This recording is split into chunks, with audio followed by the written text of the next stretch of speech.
இந்த பதிவில் படிப்பில் படுசுட்டியாக இருந்த சுவாமிநாதனுக்கு எது பெரும் திருப்பத்தை ஏற்படுத்தியது என்பதை குரு தரிசனம் என்ற தலைப்பின் மூலம் தெரிந்து கொள்வோம். நாம் மிகுந்த மரியாதையோடும் வாஞ்சையோடும் அழைக்கும் பெரியவரின் பெற்றோர் வைத்த பெயர் சுவாமிநாதன். சுவாமிநாதன் தந்தை சுப்பிரமணிய சாஸ்திரிகள் விழுப்புரத்தில் உள்ள வீட்டை விட்டு தன் பணிமாற்றம் காரணமாக திண்டிவனத்திற்கு சென்று அங்கு பணியாற்றிய போது அங்குள்ள பள்ளியில் சுவாமிநாதன் சேர்க்கப்பட்டான். படிப்பில் சுவாமிநாதன் படுசுட்டியாக இருந்தார். ஆசிரியர் ஒருமுறை ஒன்றை சொன்னால் போதும், அப்படியே சட்டென்று பிடித்து கொண்டு விடுவான். குறிப்பாக கணக்கும் ஆங்கிலமும் சுவாமிநாதனுக்கு மிக சரளமாக வந்தது. மதிப்பெண்ணில் முதலிடம் பெற்றது மட்டுமன்றி பள்ளி ஆண்டு விழாவில் நாடகங்களில் மாறுவேடம் அணிந்து நடிக்கும் வாய்ப்பெல்லாம் சுவாமிநாதனுக்கு கிடைத்தது. இதெல்லாம் 8ஆம் வகுப்பு வரைதான். அதன் பிறகு பள்ளிக்கூட படிப்போ கல்லூரி படிப்போ சுவாமிநாதனுக்கு இல்லை என்றாகிவிட்டது. பெரிதினும் பெரிதான ஞான கல்வியை ஒரு சந்நியாசியாக மாறி சுவாமிநாதன் கற்க வேண்டும் என்று விதிப்பாடு இருக்கும்போது அதை யாரால் வெல்ல முடியும்? காலம் சுவாமிநாதனை ஒரு ஜெகத்குருவாக மாற்ற தீர்மானம் செய்துவிட்டது. விதிவசத்தால் நடந்த அந்த சம்பவங்கள் மிக சுவாரஸ்யமானவை. ஆதிசங்கரால் நிறுவப்பட்ட சங்கர மடத்திற்கு என்று பிரத்யேக கடமைகள் இருந்தன. அத்வைத்த சித்தாந்தத்தை நிலைநிறுத்தி வேதம் விளங்க செய்ய வேண்டும் என்பதே ஸ்ரீமடத்தின் பிரதான கடமையாகும். கேரள மண்ணில் பிறந்த ஆதிசங்கரின் வழியில் மடாதிபதிகளாக பல பேர் வந்து கடமையாற்றிய நிலையில் 66வது பீடாதிபதியாக விளங்கிய சங்கராச்சாரியார் அப்போது விழுப்புரம் பக்கமாய் பெருமுக்கால் என்னும் கிராமத்திற்கு வந்து தங்கியிருந்தார். பொதுவில் மடத்து சந்நியாசிகள் ஊர் ஊராக சென்ற வண்ணம் இருப்பார்கள். அதுதான் அவர்களின் சந்நியாச தர்மம்.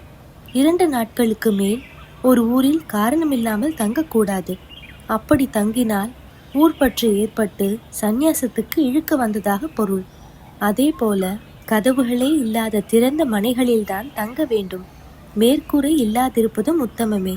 சந்நியாச சாட்சியான திரிதண்டம் என்னும் மூங்கில் கம்பை எந்த நிலையிலும் பிரிந்திருக்க கூடாது. அதில் கொடி போல கட்டப்பட்டிருப்பது அவர்கள் அணிய வேண்டிய கோவணமாகும். ஒரு கோவணம் இடுப்பில் அணிந்த நிலையில் இருக்க ஒன்றை மாற்றாக வைத்து கொள்ளலாம். மற்றபடி இரவு ஓலைப்பாயில் படுக்கும்போது தனக்கு சமமாக அதையும் அருகிலேயே படுக்க வைத்து கொள்ள வேண்டும். இப்படி சந்நியாச விதிகள் நிறையவே உள்ளன. அந்த அடிப்படையில் பெருமக்களுக்கு அப்போதைய 66வது பீடாதிபதி வந்து தங்கியிருந்தார். இதுபோல் பீடாதிபதிகள் வருவதே மக்களை நல்வழிப்படுத்தி அருளாசி வழங்கத்தான். அவர்களை தரிசனம் செய்து ஆசி பெற வேண்டியது நமது பிரதான கடமையாகும். அந்த வகையில் சுவாமிநாதனின் பெற்றோர் சுப்பிரமணிய சாஸ்திரிகளும் மகாலட்சுமி அம்மாளும் தங்கள் பிள்ளைகளோடு சென்று குரு தரிசனம் செய்தனர். இந்த குரு தரிசனம் சுவாமிநாதன் வாழ்வில் ஒரு பெரும் திருப்பத்தை ஏற்படுத்தப் போகிறது என்பது பெற்றோர்களுக்கு தெரியாது. அந்த முதல் குரு தரிசனத்திலேயே அந்த மடாதிபதியின் பார்வை நம் சுவாமிநாதன் மேல் மிக தீர்க்கமாக பதிந்துவிட்டது. சுவாமிநாதனும் குருநாதரை மிக தீர்க்கமாக பார்த்தார். குரு வந்தனம் புரிந்துவிட்டு பின்னர் எல்லோரும் வீடு திரும்பினர். அதன் பின் அவரவர்களுக்கு அவரவர் வேலை. சுவாமிநாதனுக்கும் பள்ளி பாடங்கள் வீட்டு பாடங்கள் என்ற பெயரில் காத்திருந்தன. ஆனால் மனது அதில் செல்ல மறுத்தது. குருநாதரை பார்த்த அந்த தருணங்களே மனதில் திரும்ப திரும்ப தோன்றியது. எவ்வளவு நேரம்தான் இப்படியே நினைப்போடு தவிர்க்க முடியும்? சுவாமிநாதன் புறப்பட்டு விட்டான்.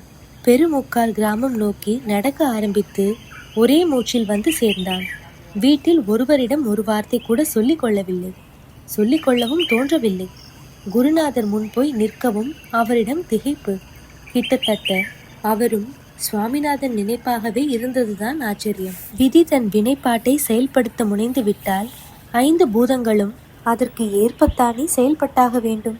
66வது பீடாதிபதியான அந்த குருநாதர் சுவாமிநாதனை அழைத்து ஒரே ஒரு கேள்விதான் கேட்டார். அவர் அப்படி என்ன கேட்டிருப்பார் என்பதை அடுத்த பதிவில் தெரிந்து கொள்வோம். அதுவரை திருச்சிற்றம்பலம்.